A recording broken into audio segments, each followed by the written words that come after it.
Hey, good morning, everyone, and welcome. I am the lunch break day trader. Before we get started this morning, be sure and smash that like button. And if you hadn't already subscribed to my channel, be sure you do that. So, today is Saturday morning. I just came back from my morning run. I am an avid runner, a big CrossFit guy. I love to stay in shape. Try and eat as healthy as possible, and I think overall it just helps your mental capacity. When you have a clear mind, you're able to focus more. As we jump into today's topic real quick, as I was on my run, I was just thinking about the market. So I got finished, I came back on and I hopped on my computer to see basically more of the same. But where I wanted to go this morning was it made me think, which is what my topic was this morning as far as trading 101. Always know what your risks are. I feel like that's number one before you even dive into the investment and trading markets.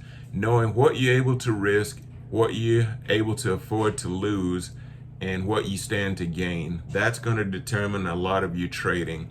One of the things I will say as well too is I am a firm believer of making sure that whatever you have in your account, never max that out. You can overtrade and have too much. And the reason I say that is because in my 20 plus years of trading, I've come across several instances whereas to all of my capital was tied up. Now, that's not really a good place to be in simply because even if those stocks or investments that you're in are doing well, there's always going to be another opportunity, another chart set up that looks good, and you probably don't have money in your account to make those trades. Now, yes, of course, you can always do a wire transfer into your account and make those trades, but timing is key.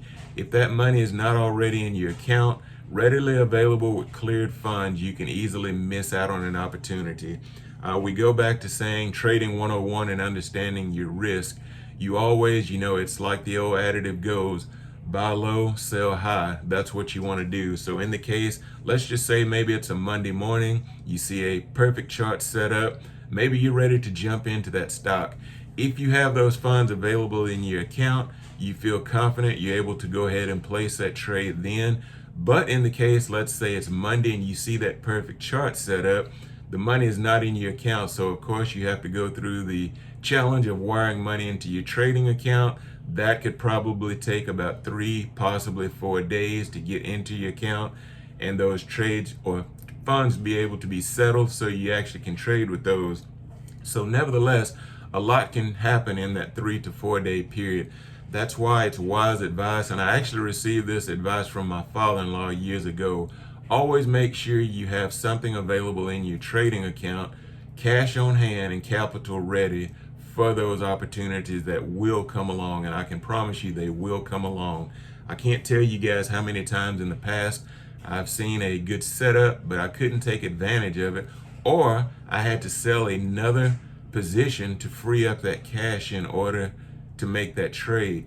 Now, that may not have always been a bad thing, but to do that, I could have possibly lost out on gains on the stock that I was previously holding because there's always a chance yes, it could have gone down, but it could have also continued to climb and I would have missed out on those profits just to jump into another position. So again, always have capital on hand in your account. One of the other things as I look over my computer that I wanted to discuss with you guys this morning as far as trading 101 and knowing your risk, the type of stocks that you're trading. So of course, everyone these days are hearing crypto, crypto, crypto.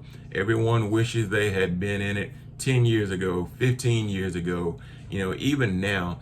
But what I will say is, yes, the crypto market, as volatile as it can be, it definitely has its ups and downs. So just an example, one of the things, and again, I am not a financial advisor, so it's not that I'm giving you financial advice from that aspect. I'm simply telling you guys the things that I do. But when it comes to crypto, XRP is one of the ones that I trade quite frequently. Now, of course, it's been here under $2 lately. I did see this morning it was green. It had moved up to $2.10. So that's good. I'm going to pay attention to watch it. I know a lot of people like to just buy as much as XRP as they can and hang on to that for the long term. That's fine if you want to do that. But what I will say, if you're doing that and that's your strategy, make sure you are buying any of these dips. Anytime XRP has dipped under $2, I would definitely be picking up more, adding to my position. On the other hand, if you are trading and basically swing trading XRP, I'm looking at opportunities to buy under $2, and when it gets over $2, I'm selling it. I've just watched a pattern of this lately, and it's been basically up and down. A lot of people are waiting on XRP to finally take off and make those new highs, possibly climb above $3. With the way the market is going these days, and with the tariffs and the fear, everyone says buy when there's blood in the streets, but I just don't know when it will reach that level. So of course I want to take the opportunity to trade the channels that it's trading now. Buy under $2, sell when it gets above $2. There are a lot of other coins out there and cryptos that you can buy now. Also, there's a lot of hype around these too. So I will just say be careful with what you buy. There's a lot of information out there, a lot of pumpers, I call it, on Twitter, several trading platforms telling you to buy this and that.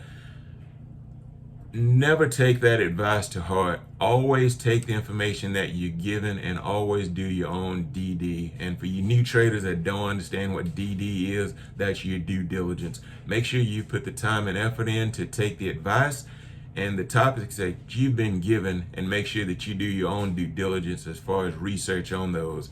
That's one of the things that keeps me passionate about the market. I'm here talking to you guys on a Saturday morning. It's beautiful outside.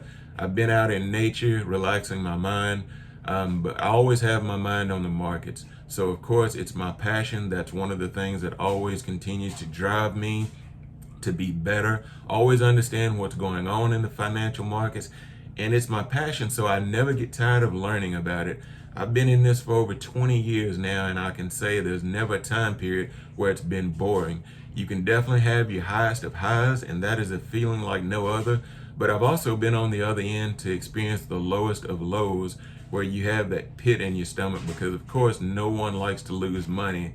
And again, on the other hand, the time that I do make money, especially the big gains, it almost makes me feel like nothing in the world is impossible. So if I could take that feeling I have then and bottle it up and sell it, I would probably already be at millionaire status. But again, you have to know your risk and your tolerances with, your idea when it comes to trading.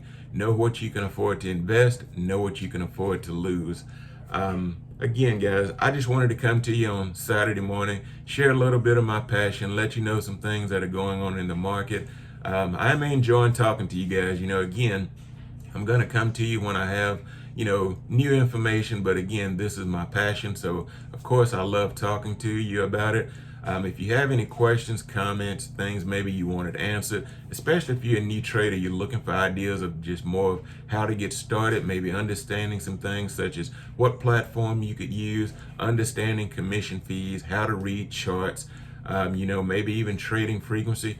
Be sure and put that in the comments. I would love to chat with you and reach back out and answer all of your questions.